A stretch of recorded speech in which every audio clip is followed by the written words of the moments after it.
Salut tout le monde, bienvenue dans ma cuisine. Nous sommes ensemble pour le moment afin de préparer ensemble le cadeau de la fête des mères. Alors, le cadeau de la fête des mères, malheureusement, on n'est pas ensemble en classe pour pouvoir le préparer. Donc, vous allez suivre un petit tuto cuisine afin de pouvoir réaliser une belle recette pour ce dimanche pour lui faire plaisir. Alors, c'est un cadeau qu'on peut faire pour maman, qu'on pourra faire pour papa, pour tati, pour le petit frère, pour la grande sœur, pour tout le monde, à n'importe quel moment de l'année. Ce dimanche, il va faire super beau, donc ça va être juste nickel. Alors, pour y arriver, première étape, vos mains doivent être super propres. Deuxième étape, pour une seule personne, vous choisissez 2 belles tomates. Vous prenez un quart d'oignon par personne. Et vous prenez du basilic du jardin. Moi, dans mon jardin, je fais pousser des pots avec parce que c'est beaucoup plus joli. Alors, une tomate, vous la coupez en 4, comme ceci. Vous n'aurez pas besoin de toute la partie de la tomate. La partie juteuse qui est ici à l'intérieur, vous pouvez vous en débarrasser. Alors, pas s'en débarrasser à la poubelle, évidemment. Vous allez découper autour, vous récupérez ça dans un bol et ça vous permettra de faire une sauce bolognaise, du ketchup, un petit cocktail, quoi que ce soit, tout est à récupérer. Donc, vous allez arriver à un résultat comme celui-ci. La tomate est évidée et on ne garde que la chair. Bonjour, on ne joue pas avec la nourriture. La tomate, vous allez commencer à la découper en tout petits morceaux. Petits morceaux, vous mesurez, vous évaluez la taille de l'ongle du petit doigt pour avoir le morceau de tomate idéal. Pas le pouce, pas le doigt complet, le petit doigt, la taille de l'ongle.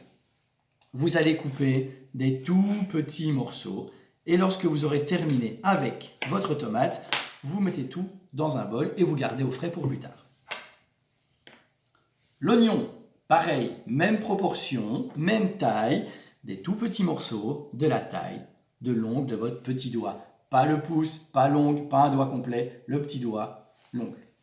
Alors, l'oignon, quand on le coupe, ça fait pleurer. 2 petites astuces afin de ne pas pleurer en coupant des oignons. Première étape, on ne pense pas à des choses tristes, comme ça on ne pleure pas. Deuxième étape, on protège ses yeux. Et comme ça, on peut continuer à couper des oignons sans avoir des problèmes aux yeux. Lorsque vous avez tout versé dans votre bol,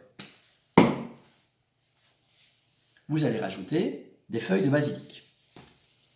Alors les feuilles de basilic, je prends les plus grandes et je les découpe avec les doigts parce que c'est beaucoup plus agréable et que les doigts sentent le basilic pendant un petit temps et que si on aime bien ça, ce n'est vraiment pas désagréable. Je déchiquette les feuilles de basilic. Alors plus vous allez refaire cette recette, plus vous allez connaître vos goûts, les goûts de la famille, pour celui ou celle à qui vous voulez faire plaisir.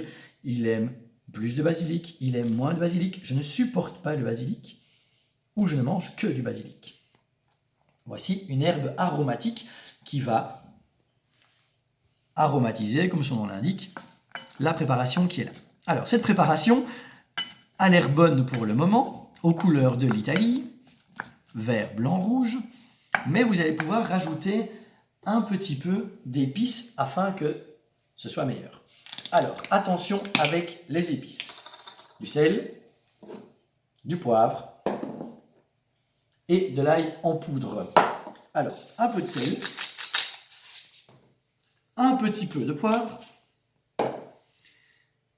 J'ai choisi de l'ail en poudre parce que si on prend de l'ail frais, ça reste sur les doigts encore très longtemps. Et comme moi, je suce encore mon pouce la nuit, c'est très désagréable. Je mets un peu d'ail en poudre.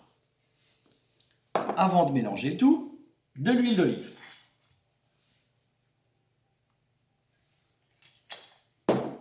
Je mélange avec une spatule. Vous voyez, c'est très très simple. Hein. Moi, personnellement, je remettrais bien un petit peu de basilic. Mais pour m'en assurer, je goûte.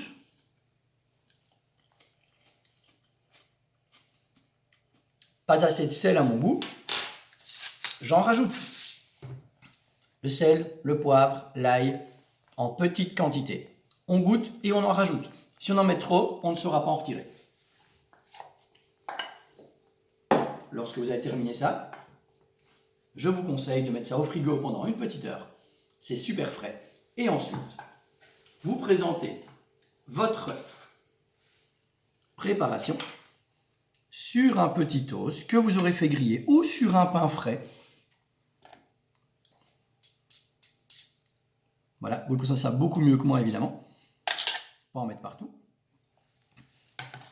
Ou alors, tout simplement, en salade dans une assiette pour accompagner le reste du repas.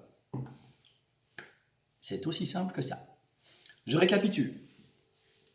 2 belles tomates pour une personne. Un quart d'oignon que j'ai découpé devant vous. Du basilic. De l'huile d'olive. Du sel. Du poivre.